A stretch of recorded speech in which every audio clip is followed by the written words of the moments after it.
Stephanie dibesarkan di Missouri Selatan. Dia sangat dekat dengan adik perempuannya, Samantha. Usia mereka berjarak hanya beberapa tahun, dan mereka suka bermain di luar bersama teman-teman mereka. Stephanie digambarkan sebagai pribadi yang ceria, sekalipun dia berusaha keras untuk membangun hubungan dengan ayahnya setelah bercerai dari mamanya. Kakaknya mengatakan kalau Stephanie selalu ingin dicintai. Stephanie menikah dengan suami pertamanya, Buddy, dan mereka memiliki 2 anak. Pernikahan mereka mulai retak karena masalah keuangan. Padahal Stephanie sudah bekerja paruh waktu sebagai perawat di Missouri, tetapi masih sering meminjam uang dari ibunya dengan alasan untuk membayar sewa. Pada musim gugur 2011, Stephanie mengakhiri pernikahannya. Kemudian dia bertemu dengan Jason, seorang single parent. Sebelumnya, Jason menikah dengan seorang wanita bernama Lynetta, tetapi dia meninggal dalam keadaan hamil anak ketiga. Jason mendapatinya tewas sepulangnya membeli rokok. Lynetta sempat dilarikan ke rumah sakit, tetapi sayangnya dia dan putrinya yang belum lahir meninggal dunia. Stephanie sangat baik kepada anak-anak Jason, sehingga Jason merasa kembali menjadi dirinya lagi. Keluarganya mengatakan, setelah kematian Lynetta, dia tampak sering menyendiri. Jason sendiri baik dengan anak-anak Stephanie. Biasanya mereka meluangkan waktu bersama untuk berkemah atau memancing. Mereka pun membeli rumah dan tinggal bersama di Winona, Missouri. Pada Juli 2012, Stephanie melahirkan anak pertama mereka. Setelah melahirkan, Stephanie segera kembali bekerja, sementara Jason tinggal di rumah bersama keluarganya. Stephanie juga belum selesai berurusan dengan mantan suaminya perihal hak asuh anak. Pada 2013, Stephanie dilarikan ke rumah sakit. Dia mengalami kejang dan tekanan darah tinggi. Saat itu dia hamil lagi dan persalinan darurat harus dilakukan. Putri mereka lahir prematur dan dia meninggal sebulan setelah lahir. Para dokter memperingatkan Stephanie kalau sampai dia hamil lagi, dia bisa meninggal. Tetapi sayangnya Stephanie hamil lagi, dan sebelum lahir putra mereka, Jason dan dia mengadakan pernikahan pada Oktober 2013. Putra mereka lahir pada Maret 2014, tetapi sayangnya prematur dan harus dirawat di rumah sakit di Springfield selama 2 bulan.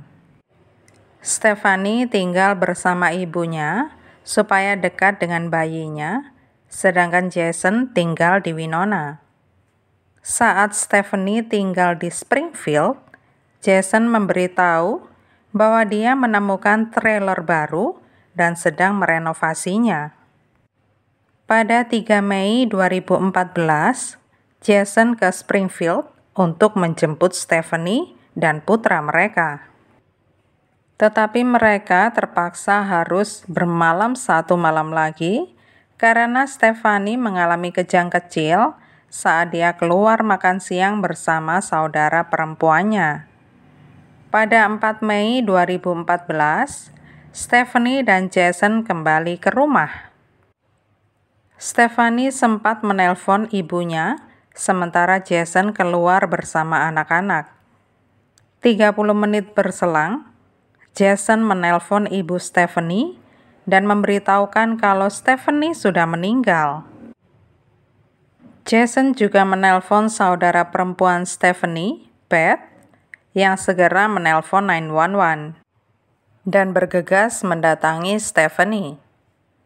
Para medis dan petugas investigasi bernama Alonso tiba di lokasi.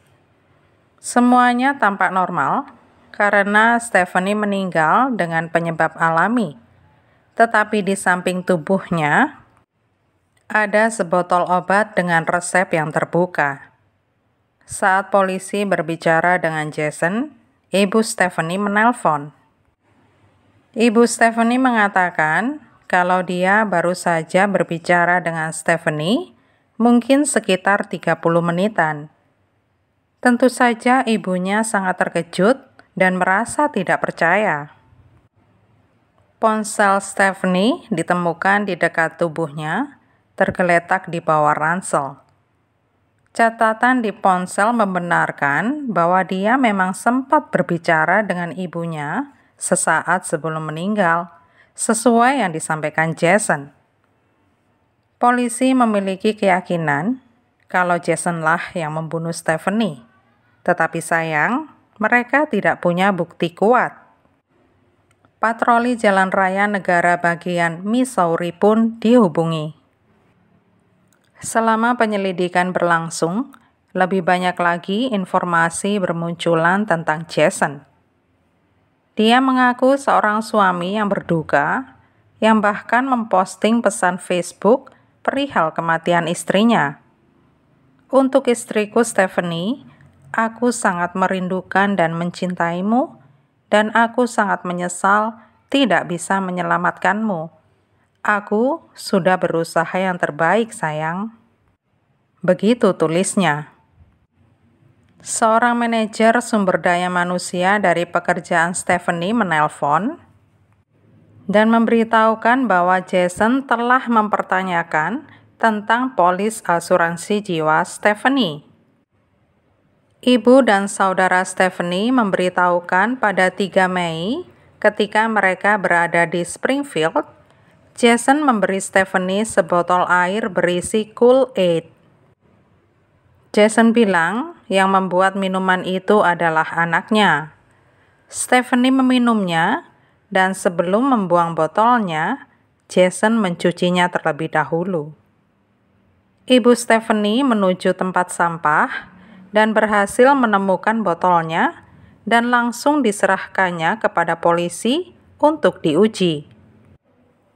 Terungkap juga kalau ternyata Jason berselingkuh.